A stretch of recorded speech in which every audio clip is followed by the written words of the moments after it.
la Revolución Francesa.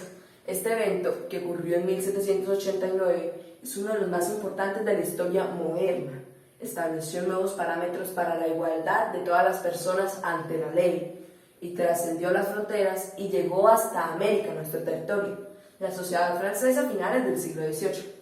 Durante el siglo XVIII, Francia era una potencia europea con una monarquía absolutista, encabezada por el rey Luis XVI. Con casi 24 millones de habitantes, era el país más grande y poblado de Europa, y estaba dividida en tres estamentos sociales: la nobleza, el clero, el pueblo, o el tercer estado.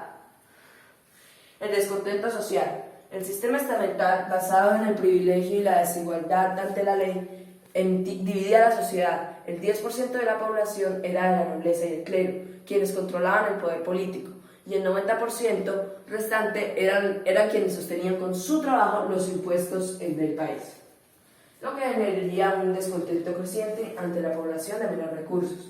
La crisis de 1789. En este año, Francia presentaba grandes problemas económicos y políticos, que aumentó el descontento de la población.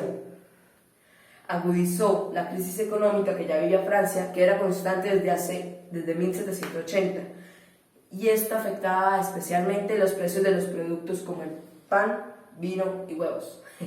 Esto golpeó fuertemente a los sectores pobres, que tenían que pagar más por más alimento. Los estados generales, donde se presenta una crisis política donde el rey Luis XVI pierde apoyo del pueblo. Ya se veía que la reforma no iba a avanzar, y entre los privilegiados perdían cada vez más el poder ante las ideas ilustradas de los generales.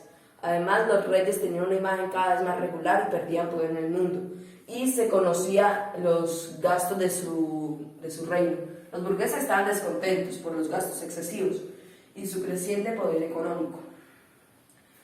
Bueno, la crisis económica y política obligó a Luis XVI a convocar en 1789 a los Estados Generales, una reunión extraordinaria de los representantes de los tres estamentos de la sociedad francesa, y se lleva a cabo el 5 de mayo, fiesta en México, en 1789, y no se llevaba a cabo una reunión así desde 1614. Esto se realiza en el Palacio de Versalles, donde comienzan las negociaciones, y eran un total de 1.139 diputados, 270 de la nobleza, 291 del clero y 578 del tercer estado. Solo discutirían cuestiones económicas y aprobándolas mediante el voto.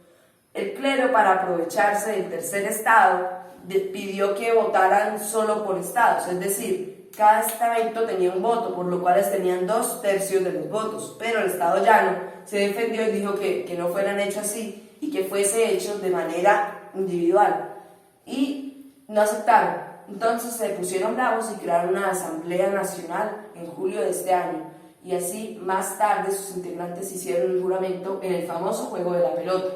¿Por qué se le llama así? Porque las personas se hizo en un palacio donde se practicaba este deporte, y no descansaron hasta aprobar la Constitución unos días después, y pocos días después esta Asamblea Nacional se convirtió en la Asamblea Nacional Constituyente.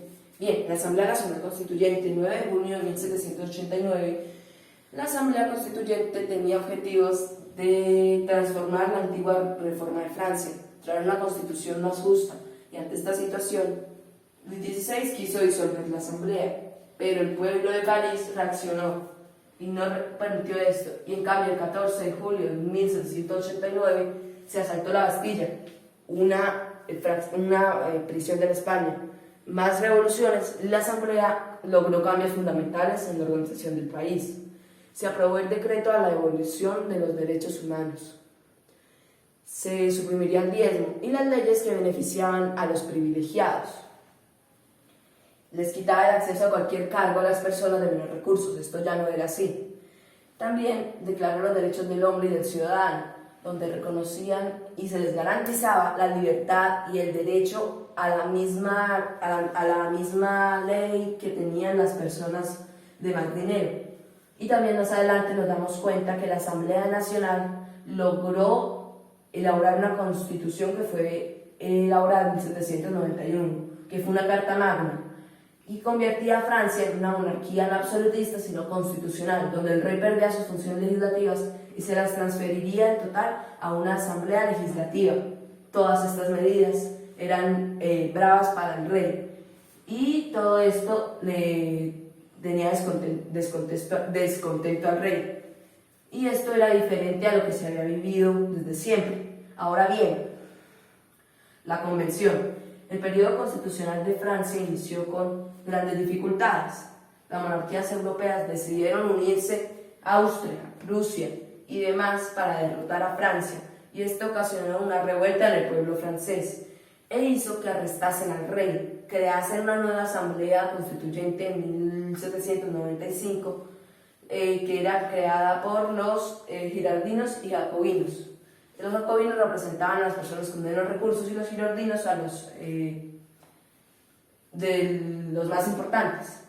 El periodo de terror fue muy importante porque aquí el rey Luis fue ejecutado por orden de Max de Pierret, quien era una persona que se puso muy brava porque pensaba que los jacobinos tenían el poder más importante y ejecutó a 50.000 personas porque creían que eran traición. Entonces el poder ejecutivo recayó en un directorio de simplemente 5 miembros.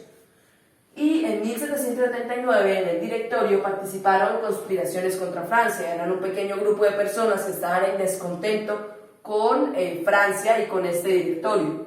Por lo que en este año, durante 4 años, desde 1795 hasta el año 1799, participaron conspiraciones que afectaron a Francia y aún así logró derrotar a los ejércitos españoles, liderado por Napoleón Bonaparte, quien era dueño de un pelotón que logró conquistar Holanda, que apoyó a que se rindieran 2 de los países más importantes de la guerra. Francia derrotó a los ejércitos invasores. Aparte, puso a Napoleón Bonaparte, ya lo dije, con el fin de expandirse. Claro, atacaron Holanda. Entonces, cuando atacan Holanda, Francia logra tomar este territorio y hace que España, Austria, Inglaterra, Prusia se rindan incondicionalmente ante Francia. Francia solo se queda con el territorio de Holanda durante cierto tiempo, pero Austria e Inglaterra continuaron en guerra, pero poco tiempo después terminó la guerra y terminó con una Francia vencedora y con una Francia que tenía Holanda hasta 1814. Gracias.